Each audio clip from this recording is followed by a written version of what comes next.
దైవ సాక్షిగా ప్రమాణం చేస్తున్నాను. నేను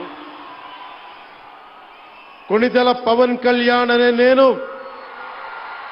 ఆంధ్రప్రదేశ్ రాష్ట్ర మంత్రిగా నా పరిశీలనకు వచ్చిన లేదా నాకు తెలియవచ్చిన ఏ విషయాన్ని నా కర్తవ్యాలను సక్రమంగా నిర్వహించేందుకు అవసరమైన మేరకు తప్ప ప్రత్యక్షంగా గాని పరోక్షంగా గాని ఏ వ్యక్తికి లేదా వ్యక్తులకి తెలియపరచనని లేదా వెల్లడించనని దైవ సాక్షిగా ప్రమాణం చేస్తున్నాను. టీడీపీ నుంచి నారా లోకేష్ మంత్రిగా ప్రమాణ స్వీకారం చేశారు. నేను శాసనము ద్వారా నిర్మితమైన భారత రాజ్యాంగం పట్ల